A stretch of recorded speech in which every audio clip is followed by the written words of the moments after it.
Welcome to Share, a podcast production of Amethyst Recovery Centers. I'm your host, Kabir Singh. We'd like to remind our listeners at the top of each episode that addiction is treatable and recovery is possible. If you or a loved one needs help with addiction, call Amethyst today at 855-80-SOBER or visit us online at amethystrecoverycenters.com.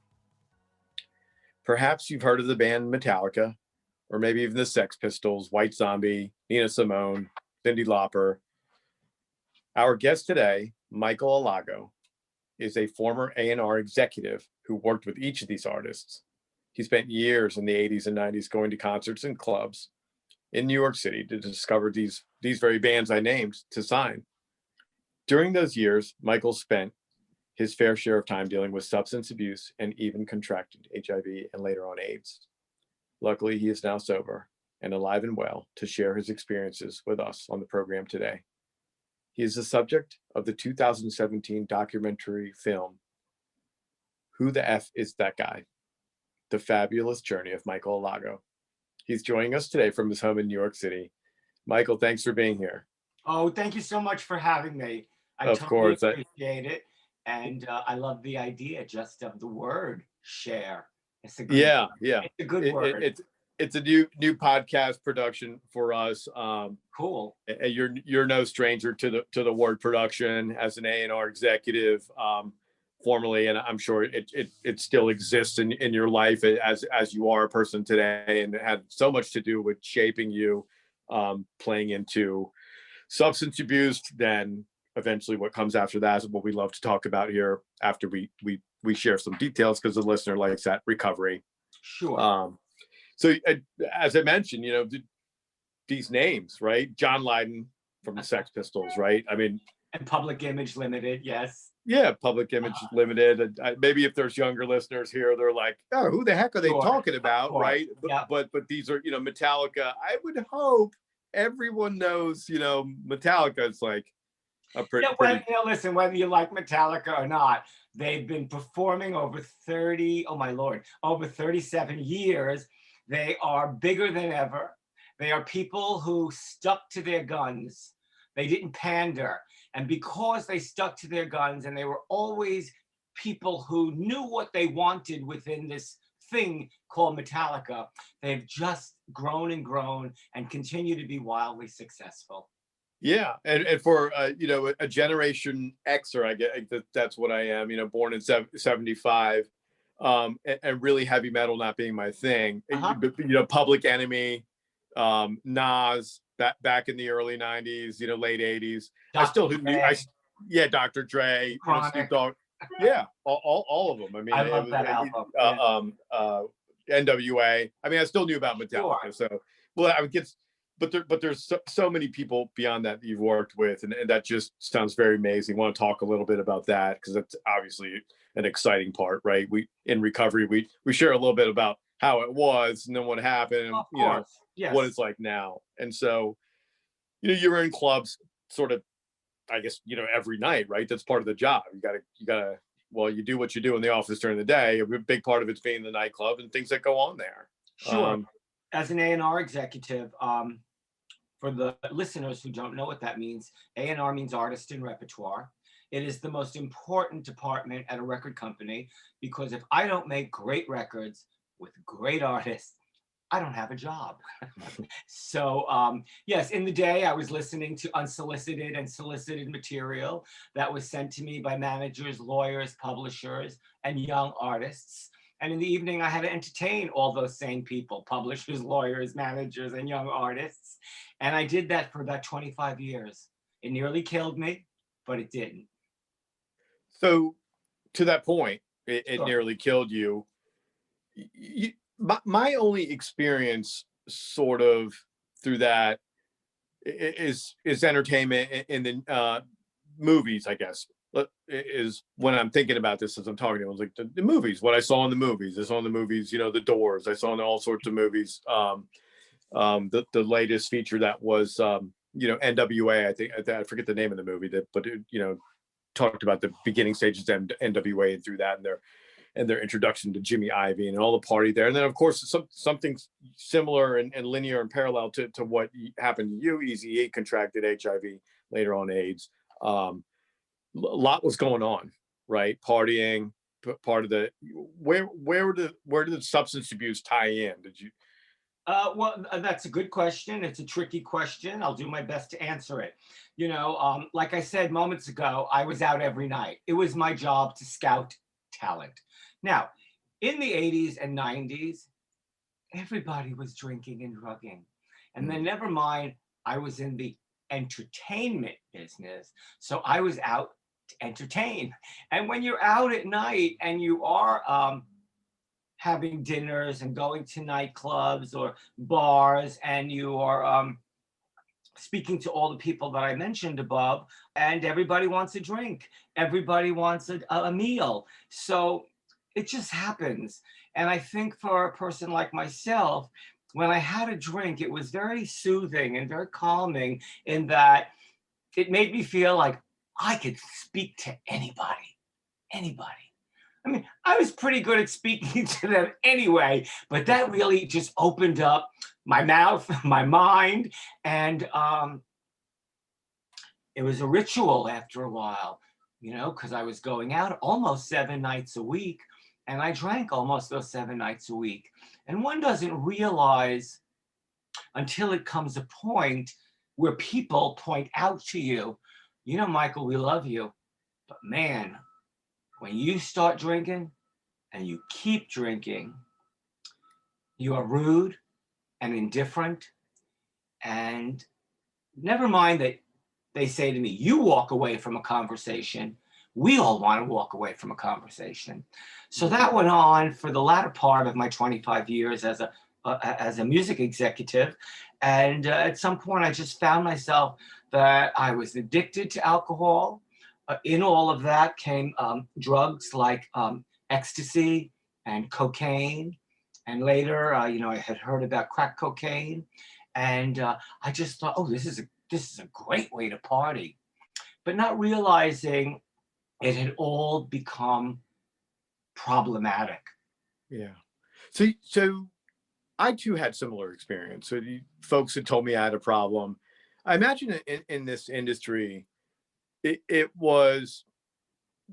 sort of came along with the work. Maybe perhaps, you know, unlike you in your 20s, signing these bands and being an A&R executive, a very, very successful one. You know, I remember I worked in an IT firm, and I was like kind of, you know, popping pills and stuff at my desk, and people, you know, a couple coworkers, none of the management really realized what was happening, but a couple coworkers that were like my guys, you know, they knew what was going on. Hey, dude, you know, I just saw you vomit in the trash can. Like, you might have an issue. You know, they kind of didn't go for it. There was, but in my imagination, it was probably part of the industry, right? And Yes, of so, course, especially in the music business, the entertainment business overall. In the 80s and 90s, it was all very acceptable because we were out every night. Do you think people weren't drinking? They didn't want their vodka, they didn't want their martini, they didn't want all of that stuff. They did. And that's what happened. So it was very, very acceptable in the 80s and 90s. And like you said earlier, we've seen it on TV, we've seen it in documentaries, and it was just the way of the world. It was how the industry worked. It was, yeah, that's just how it all happened. How one made it all happen. How you know, I got to that next level with artists because I was entertaining them, and yeah. But after a while, like I said, it got pretty ugly, and yeah.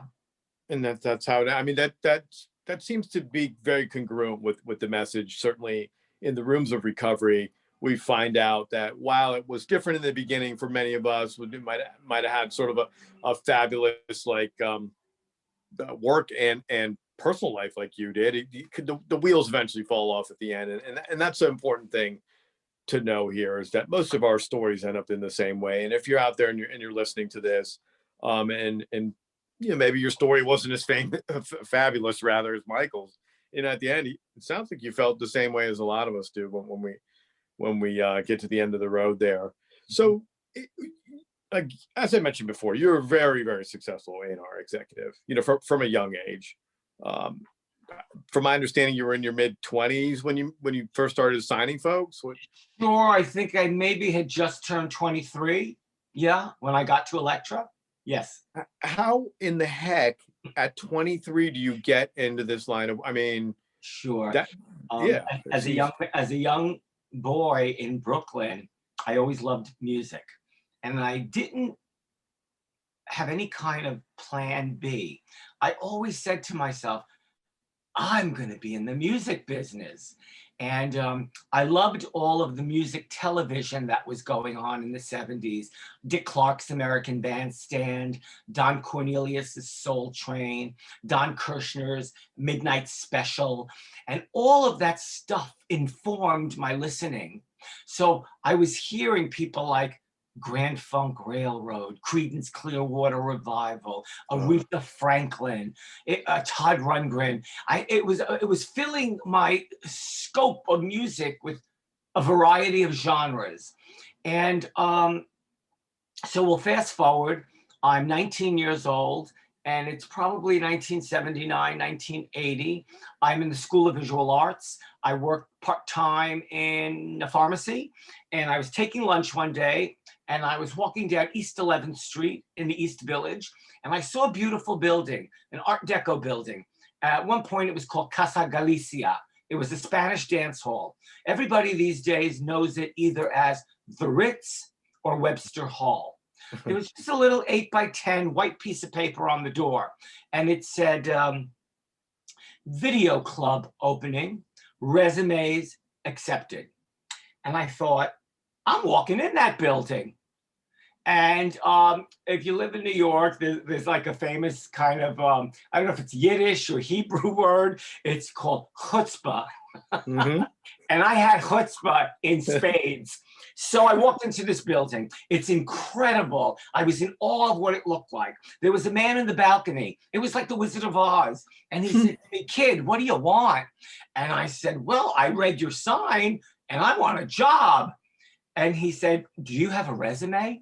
And I was 19, kid from Brooklyn. I just thought, no, I don't have a resume. He said, well, what do you think you want to do? I said, I don't know. I just want to work in the music business.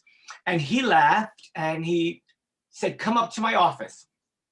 This man's name was Jerry Brandt. He just recently passed away.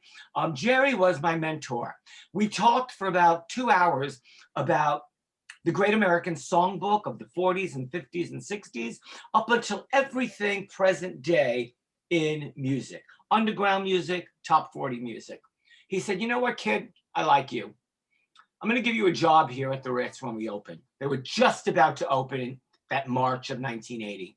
He said, you're going to get my mail, you're going to answer my phone, and you're going to get my lunch. And I thought, oh my God, I'm in the music business. But you know what? For a 19-year-old kid, hearing that he's going to start working at a nightclub and then not knowing that soon as the club opened up, we had everybody there from, remember, it's 1980. It's the advent of MTV. We had 2 nights of Prince. We had the return, 5 nights of the return of Tina Turner. We had the Police. We had the Misfits. We had so many types of artists because we had to fill a 1,500 seat venue.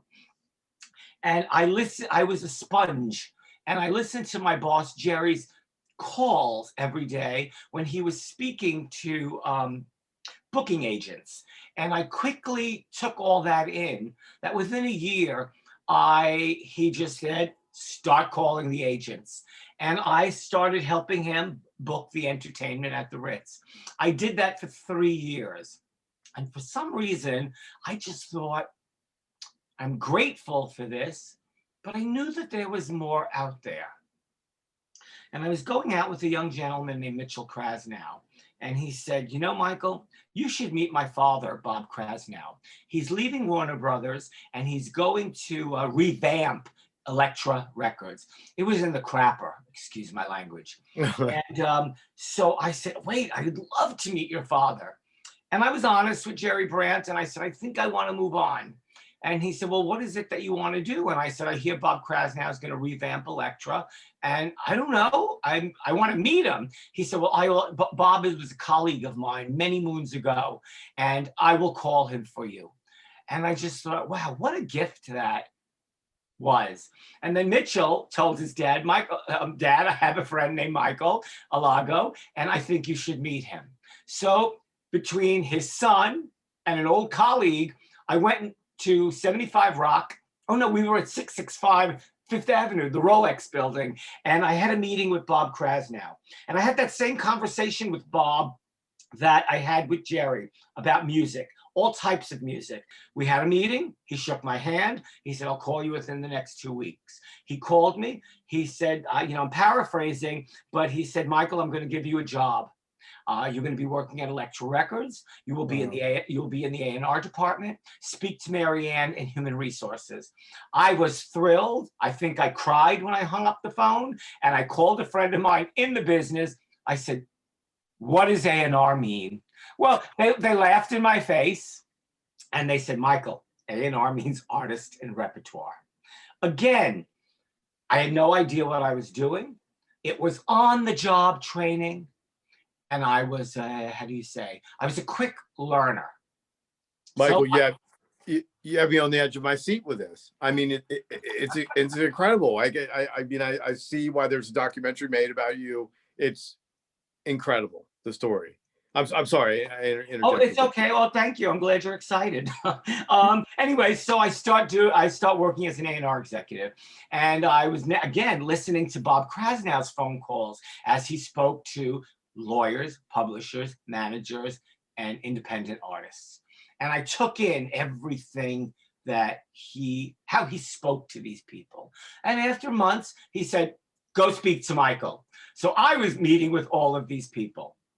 I was listening to so much music since I was about 12 years old. I felt like I had a good sense.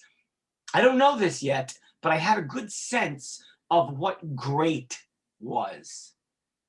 And I was soon to find out in my second signing in 1984, after I saw a young band who was on an independent label that I knew I wanted in my life, called Metallica. I saw them at Roseland in summer of '84. It changed my life. And soon after that, it was going to change Metallica's life as well. Getting off an independent label that could only take them so far, and signing to a major corporation, Elektra Records, which is part of Time Warner. And so you discovered that. As they say, the rest is history. Well, no, I didn't. It's a tricky word. Okay. They were on an independent label called Megaforce. I was friends with the people at Megaforce. Megaforce gave me a whole stack of records because they were looking to get these records licensed to a major. Mm-hmm. Records were very good. I heard Kill 'Em All by Metallica. I lost my mind, and I knew I had to get them off that label onto Elektra. Now that's tricky when you screw around with somebody's contract. Yeah. But I felt like I did it cordially and properly. And in the end, as they say, and not to sound crass about it, money talks. So the independent label Megaforce walked away with what they asked for. So everybody was satisfied, and now Metallica were on Elektra, and we were ready to take over the world. Oh my God. So yeah. I'm sure that's just one of numerous stories you have. Part of what we do here on Shares, we certainly focus on the recovery part. Oh, of course. During all this, you contracted HIV, right? And in the 80s, and certainly in the 80s, it was a death sentence. As we moved towards the 90s, other immunotherapies were developed, and I'm sure you lost a lot of friends and people that you'd known in your communities. What finally got you on that journey to recovery? What was the... Well, this sounds like a twofold question in that, yes, I acquired HIV in the mid-'80s, and I stayed asymptomatic for about 4 years. I was drinking already. I was full-blown drinking. I got HIV in about 1984. I wound up getting, for an adult male, getting the mumps is a very serious thing.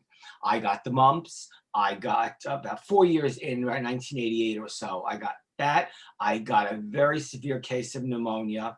And now we're seeing that I'm getting signs of AIDS. I had a brilliant doctor who worked in the laboratories. She was on the forefront of medicine. Well, there was nothing to take. Everyone was living in fear. My gay brothers and sisters were dying of AIDS. All that Barbara could give to me, when I started getting sick, I had what they call wasting syndrome. I couldn't hold any food in. I threw it up all the time, and I was losing weight at a severe pace. The best that she could do at that moment in time, because I also had pneumonia, was give me an IV medication of pentamidine, which is what they gave you for pneumonia. And then on the other arm, I had IV vitamin drips. Then there were these pills that were coming from Mexico or something that we were all taking. You know, I liken it to that Matthew McConaughey movie, Dallas Buyers Club. Right. We didn't know what was going on. We were hoping for the best. We had fear. I was sick like that for a good, oh my God, a good solid year. Friends would come over. They would leave crying, thinking, he's a goner. I didn't want to go into St. Vincent's Hospital, even though my doctor begged me and said, really, you need to go to the hospital. And I said, that will be my death sentence. Please. She was so kind and loving that before she did her rounds, the AIDS ward rounds at St. Vincent's, she'd bicycle to my house at 5 o'clock in the morning every day to check up on me.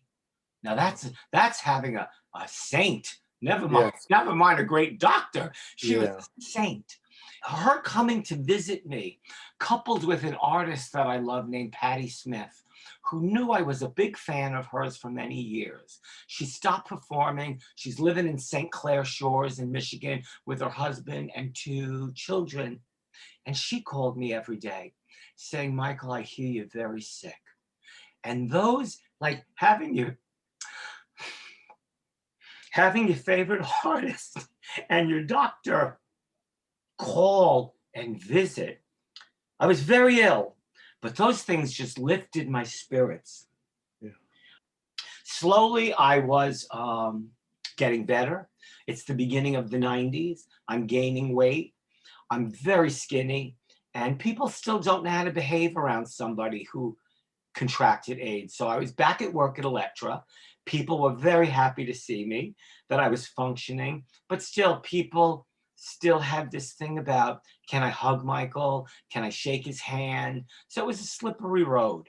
During all that, not with that year when I was sick, but before that, I was drinking. And do you know, because the power of drink and addiction is so strong, I started drinking again.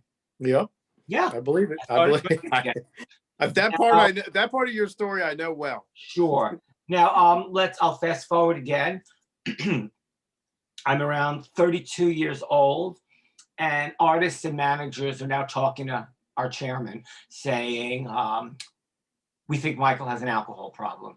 His behavior is piss poor when he's out speaking to artists and we're speaking to lawyers and managers. And it was my job to make sure these people wanted to be with Elektra Records. Right. So I was the face of Elektra. I was the spokesperson. I was the front man, so to speak.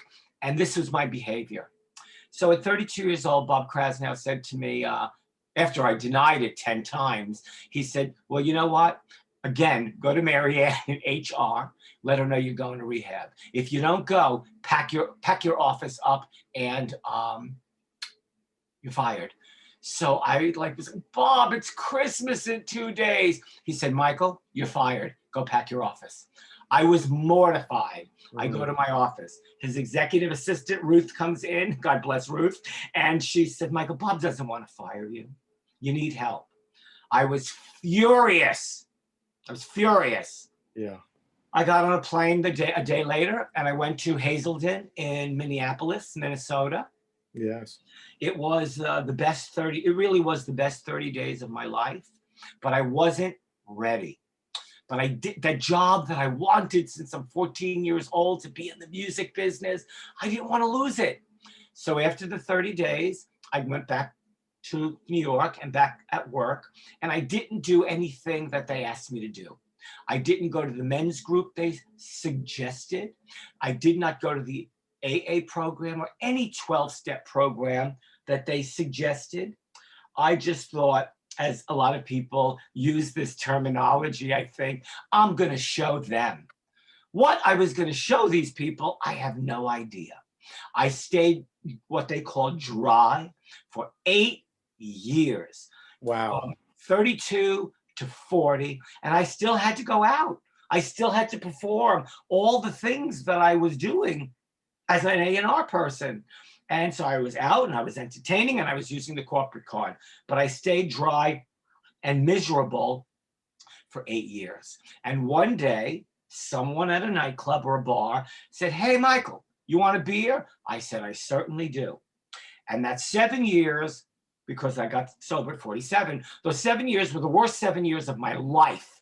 I was a mess.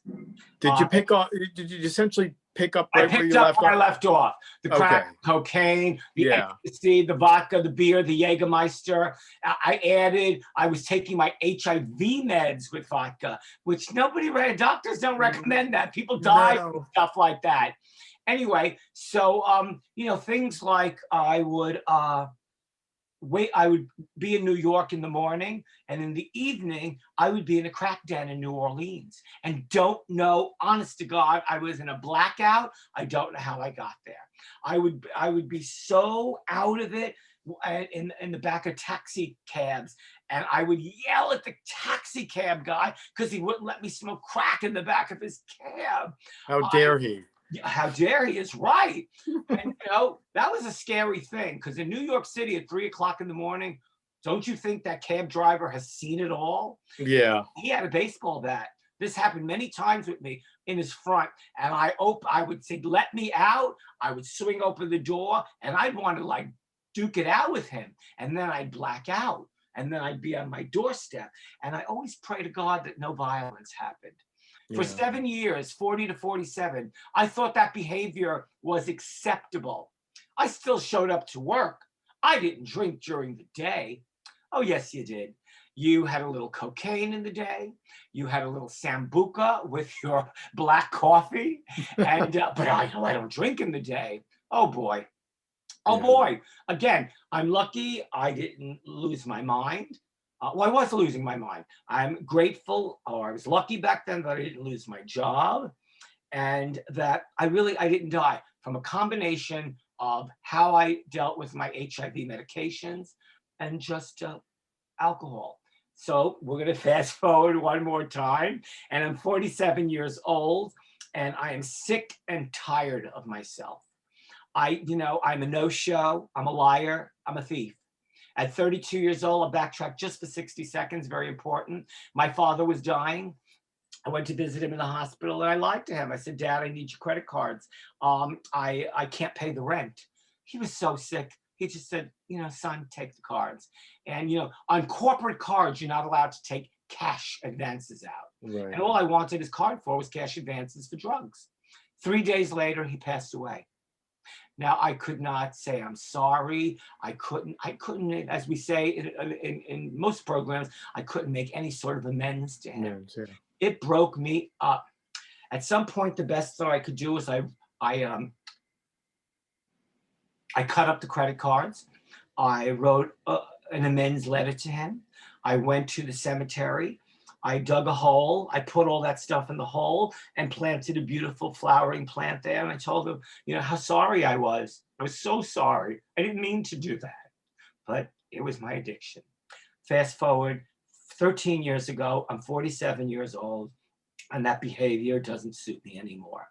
Never mind that people don't invite me anywhere anymore. I'm a no-show. I'm a liar. And I knew that I was a better person than that, and this was unacceptable. So one Sunday, I passed out on my sofa. It was Sunday, October 21st, 2007. I showered, and a force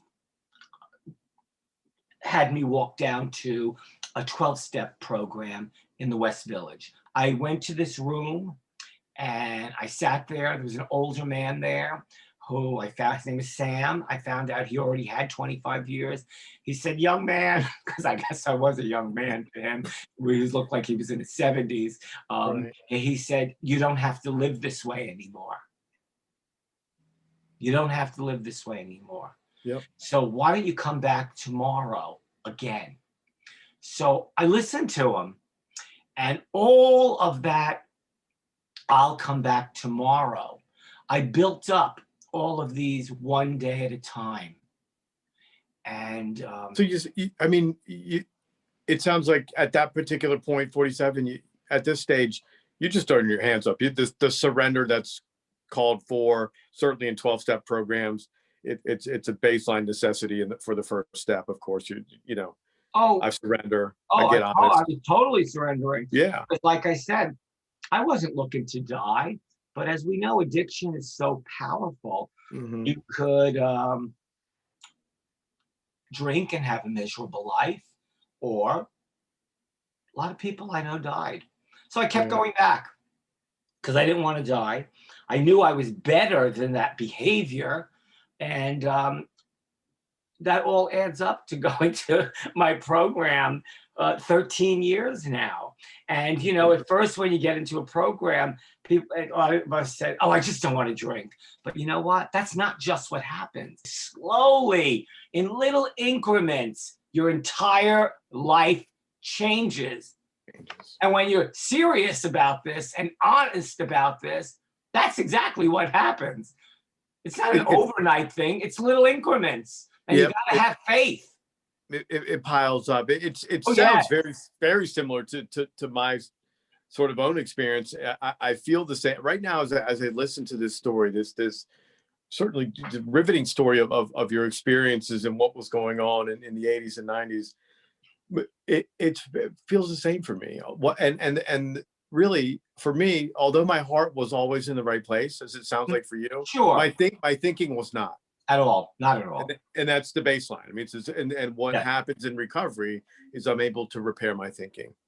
Mhm. And it sounds like the same has happened for you. Repair our thinking, hope to repair our relationships. Hope to, yes. So at one point during those 13 years, but this is now before the pandemic, I would go 5 days a week, 9 o'clock in the morning. Mhm. I didn't argue with myself. I always like to tell people these meetings are 1 hour. And, it was getting my head on straight again. They sometimes suggest in 12-step programs to go to 90 meetings in 90 days. That 90 meetings in 90 days helped clear my head. The toxins from my alcohol were leaving my body. I had a little inkling of light that everything was going to be all right. So at some point 4 years ago, my mom, who was 94, a total Latino spitfire, the funniest person that I know, was not doing so well. So I took a 5-hour Amtrak trip. Well, I would always go visit my mom and sister in Vermont because my sister moved there, my mom moved there to be closer to her. And I would spend long weekends with her, and she just loved that. She'd get the blowout bed, the blow-up bed, and put it in the living room. And it was her great joy. So my mom is dying. She had 94, she had a heart attack, she had a stroke. And I mean, the sounds, the breathing coming out of my mom, you just wouldn't want to hear anybody breathe like that, never mind your mom. But the beauty, if there is some beauty in that, is that for the last 3 days of my mom's life, I slept in the hotel. I slept in the hospital with my sister Cheryl, and we just stayed there comforting my mom. And, I would hold her hand and touch her cheek. And she was on morphine because the pain and everything was so bad. And at one point, my sister, who's sometimes a little bit of a non-believer, I think, but whatever. But I think she's changed since then. I said, Cheryl, come over here. Mom said something. She said, Michael, Ma didn't say anything. She's on morphine. I said, Cheryl, get over to this side of the bed. Well, this is really funny because my mom always had humor. And my mom opened her eyes. She looked at me and Cheryl, and she said, you two are funny people. And that was it. and she passed away. Oh. But it's so typical of my, I mean, we were sad, and I Yeah. have a little chuckle about it right now. But you see, you two are funny people. People. And that was the end. That was the Yeah. end. But the point of that is I showed up for my mother, because I am now 8 years in the program, and I show up for you. I show up for this podcast. I show up for my sister. I show up for life. And when you show up for life, people now know that you are a responsible person and they can rely on you. And that's what I wanted to become again. So here we are, 13 years later. I'm 61 years old. And now in this crazy world we live in this pandemic, I go to Zoom meetings. And I go to these meetings 7 days a week. And I go at 9 o'clock in the morning. And I do extra work on Mondays, Wednesdays, and Fridays with a fellow in the program, because we really like each other. So we go through the big book. We go through this Hazelden book called Drop the Rock, which is about steps 6 and 7, which then led us to this book called A Program for You, that's written by Joe and Charlie. People know lots about them, I think, since they have passed, but there's lots of these tapes that are on YouTube. So we do that work. So I'm constantly, living in the program, and that fills me with such great joy. And, I really do find that I have a good relationship with the God of my understanding. And now the God of my understanding is sometimes Jesus Christ, because I think he was really cool. He had long hair. He walked on water. He was a rock star. He cleaned the feet of his 12 apostles. If that's not humble, I don't know what is. Now, some people don't believe in that, but you can believe in God, a group of drunks. You can believe in God, a group of good orderly direction, or you could just believe in your fellow people in the program. Now, sometimes people let you down, but as they say, the program will never let you down. And I don't ever want to go backwards. I love my life. In my life, so many things have happened. Since Mom has passed away, I've had this beautiful, renewed relationship with my sister, Cheryl. She's the only one really in the family that we have anymore. So it's just the two of us. And it's such a blessing that we really do have each other. And friends that didn't want to speak to me back then, they were like, man, we're glad you don't drink anymore. And, the positive thing about that is my viral load, my HIV viral load is down to 0. Non-detectable. Yeah. I'm going from dead 30 years ago. I lived those 30 years, and now undetectable. So darn right that I'm not going to go backwards. I'm not, one day at a time, God willing, I'm not going to drink. I'm just going to be Michael, and I'm going to help. I'll be of service to anybody who asks. And if your listeners are out, when your listeners, I'm sure they're out there somewhere, even though I can't see you.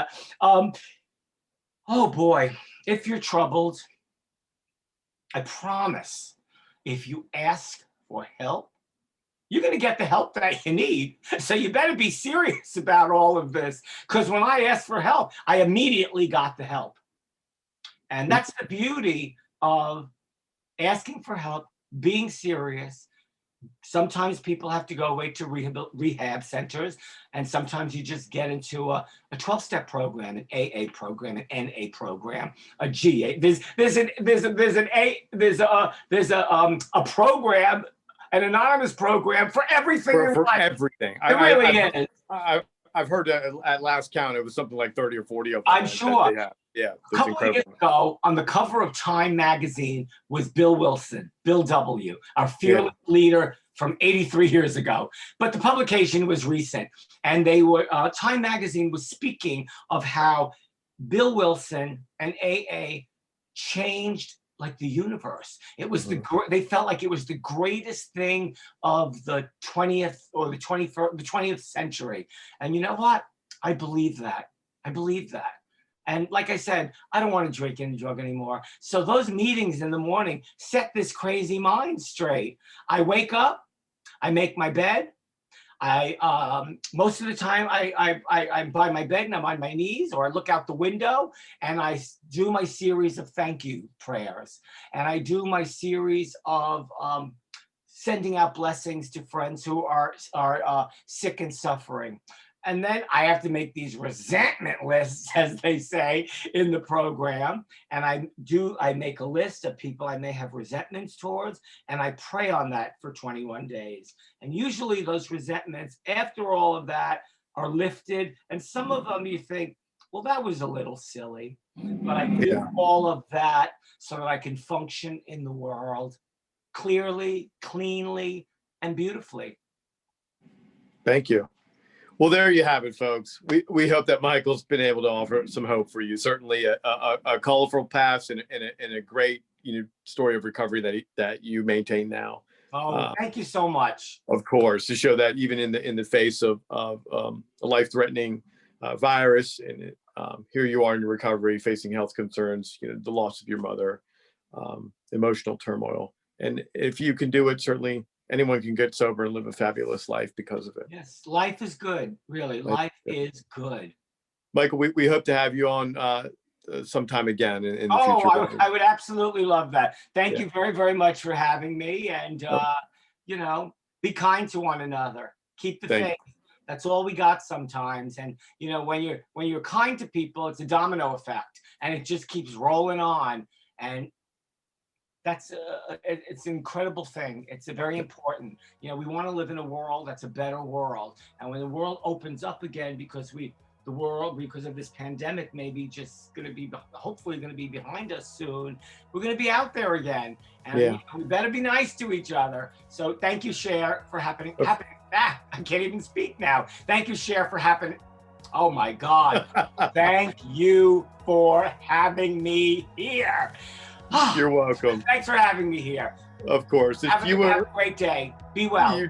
You too. If you or a loved one needs help with addiction or co-occurring mental health disorders, call Amethyst today at 855-80-SOBER or visit us online at amethystrecoverycenters.com. Thanks for being here for another episode of Share. I'm Kabir Singh, and we'll see you next time.